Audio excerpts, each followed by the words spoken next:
Di mana-mana ada orang kamar mandinya itu bersih, maka yang punya rumah hidupnya pasti tenang. Gambaran ke hati itu. Di mana-mana orang kalau bedug sore rumahnya masih banyak sampah, di pojokan malah rumahnya buat tong sampah, kagak dibuang keluar, maka itu pertanda rizkinya susah. Sebelum saya terusin, boleh saya nanya dulu, pada sehat nggak nih? Alhamdulillah. Gitu, tegur sapa saudara namanya, kan begitu. Saudara, kalau di satu rumah ada tempat yang paling kotor, apa namanya? Di setiap rumah ada tempat yang paling kotor, apa namanya?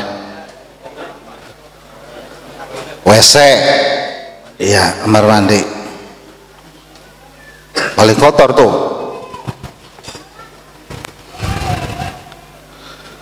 Di mana-mana kita bertamu ke rumah orang, WC-nya bersih, pasti rumahnya rapi.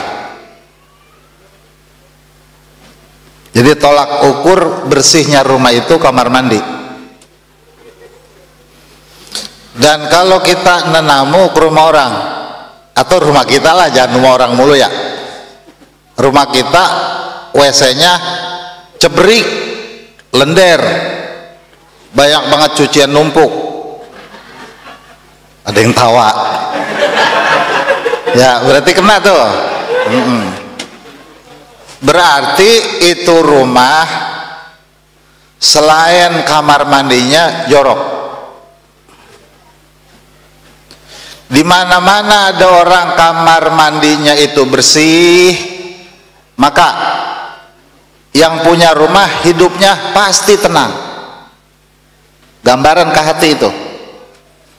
Dan di mana-mana orang rumahnya itu kamar mandinya cebrik, maka pasti yang punya rumah uring-uringan mulu. Tuh, kena lagi. Makanya saudara, kalau kamar mandi bersih itu mewariskan kekayaan jiwa.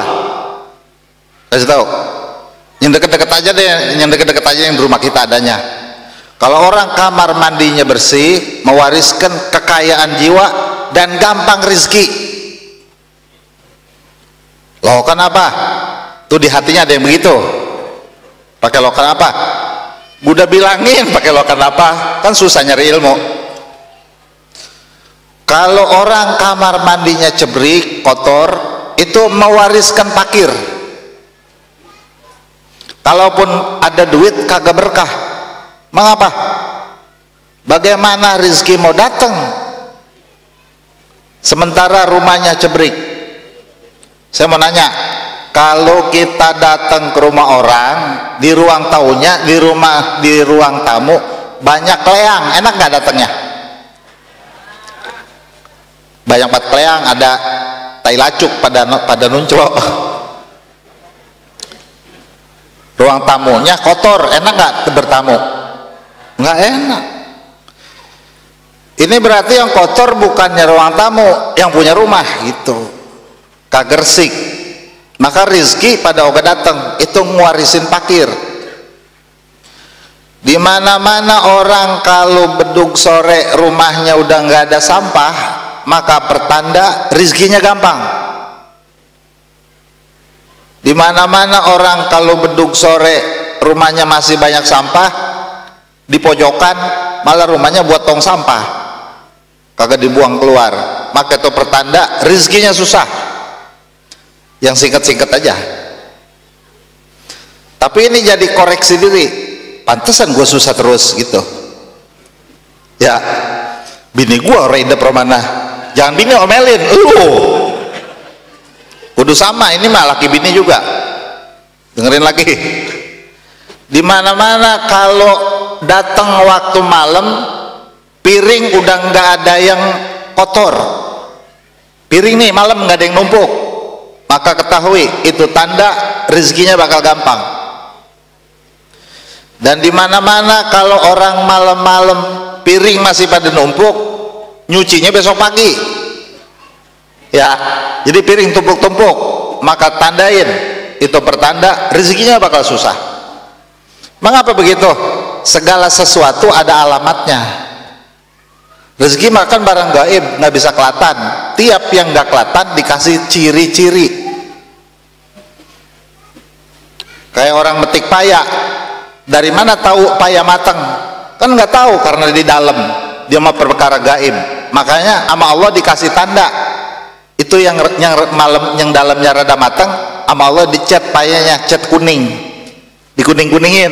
Akhirnya orang nih yang matang tuh dia tahu ya, karena ada tandanya. Barang yang gaib nggak bisa kelihatan tapi dikasih tanda. Orang yang tentram dikasih tanda rumahnya bersih. Dari mana saya belajar? Dari Habib. Saya waktu datang ke rumah saya banyak sampah ceritanya. Ya saya cerita aja ini mah, emang apa adanya. Ya saya bukan kiai. Rumah saya banyak sampah, dia kata begini, Haji Ubaidillah, ya Beb, ente nggak usah ngaji tinggi-tinggi, ketinggian dia kata ngaji. Emang apa? Tuh ngaji bersihin sampah rumah lu, dari situ dulu ilmu mah, jangan yang sampai muncer-muncer, bersihin dulu, ntar semua berkahnya dari situ. Udah bini saya omelin, saya diomelin sama bini saya. Dia kata, emang gue terus dikerjain, ya lu juga apa nyapu gitu. Dari situ sapuin, nanti di hati ente muncul ketentraman karena di rumah nggak ada sampah, tenang. Kalau di rumah nggak ada sampah tuh muncul ketentraman, maka ntar rezeki jadi gampang. Rezeki gampang itu ketika orang hatinya tenang, tentram.